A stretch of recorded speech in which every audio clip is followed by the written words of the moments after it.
जय जय श्री हित हरिवंश। काफ़ी ज़्यादा क्वेश्चन थे जिनमें से मैंने क्वेश्चन को शॉर्टलिस्ट कर लिया हूँ। बाबा आप एक एक करके क्वेश्चन पूछिए, मैं इन सभी क्वेश्चन का उत्तर दूंगा। बाबा ये शरीर कहाँ का है? ये शरीर बिहार सीतामढ़ी जिला का है, लेकिन अब श्रीधाम वृंदावन का हो चुका है। बाबा आपके परिवार में कौन कौन है?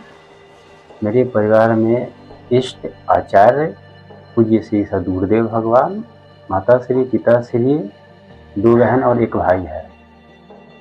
बाबा पूज्य गुरुदेव भगवान के बारे में आपको कैसे पता चला?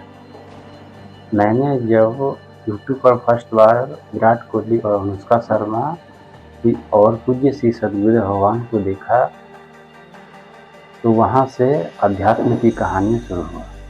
तो बाबा आप पहली बार वृंदावन कब गए थे और आप कैसे गए? जब यूट्यूब पर वीडियो बार-बार देखने से मन में था कि कब मैं जाऊँ वृंदावन, मैं पूज्य सदगुरुदेव भगवान से मिलूँ, ये लालसा बार-बार उठता था। तो मैंने सोचा कि आज जाऊँ, कल जाऊँ, मतलब बार-बार विचार आ रहा था। तो मैंने घर में बताया कि मुझे बुक लेना है, क्योंकि मैं स्टडी कर रहा था। तो बताएं कि हमको बुक लेना है और जाना है पटना। तो बताएं तो बोले ठीक है चले जाना। तो 5/4/2024 को मैंने पटना के बहाने गए वृंदावन।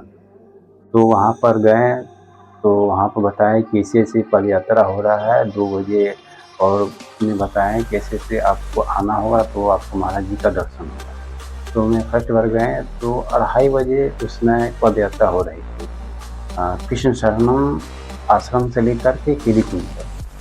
तो 2:30 बजे मैंने ये सदगुरु भगवान के दर्शन किए, जो आपको दिखा दूंगा इस वीडियो में।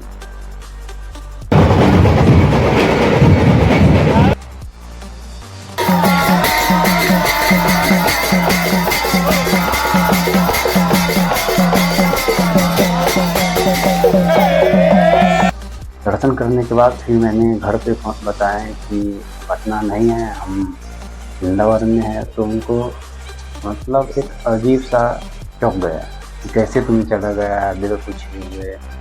देखिए ये श्री जी की कृपा थी जो मुझे बिहार से वृंदावन ले गए। उन्हीं की कृपा से मैं यहाँ तक पहुँचा हूँ। आगे भी इन्हीं पूज्य सदगुरुदेव भगवान की कृपा से आगे बढ़ूँगा। बाबा आप दीक्षा कैसे प्राप्त किए और आपको कितने दिनों में दीक्षा प्राप्त हुई?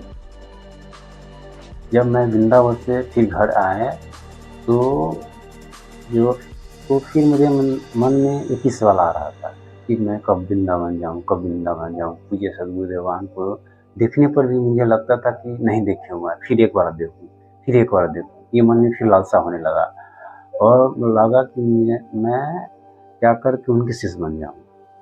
तो फिर घर वालों को बताया कि हमको जाना है, तो सीधे बोले कि मत जाओ, क्योंकि बहुत दूर है। इससे पहले मैं जा चुका हूँ, तब भी बोल रहे थे मत जाओ, क्यों जाएगा, बाद में जाना। तो फिर मैं दोबारा प्रयास किए कि मुझे जाना है वृंदावन।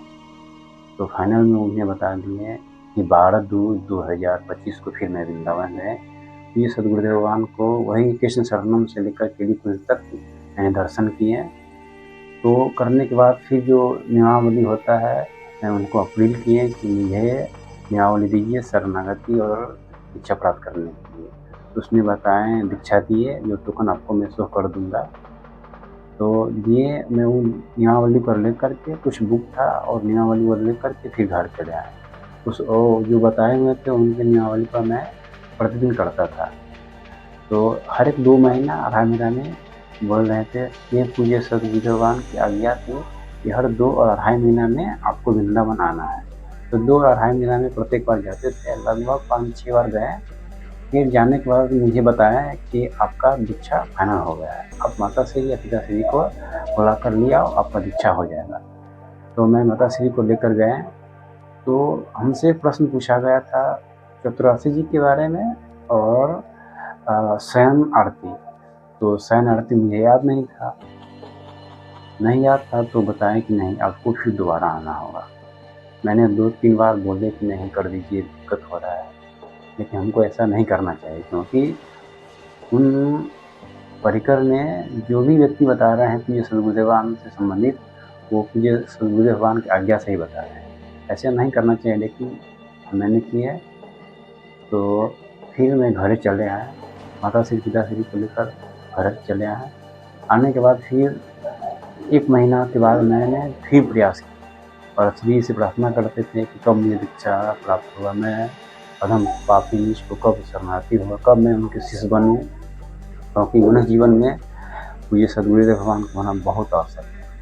तो मैंने फिर गए माताश्री के साथ, तो गए थे। फाइनल में मेरा दीक्षा 12/2/2026 को दीक्षा प्राप्त हुआ, जो साल भर में 1 दिन कम था और दीक्षा फाइनल प्राप्त हो गया। आप देख ही सकते हैं मेरे मस्तक पर, ये है राधा वल्लभ लाल की उपासना की दीक्षा प्राप्त होने के बाद मैंने अब लगभग जो नियमावली है वो अपना मैं पूरा कर रहा हूँ, क्योंकि मनुष्य जीवन में अध्यात्म है तभी मनुष्य जीवन है, अध्यात्म के बिना मनुष्य जीवन बेकार है।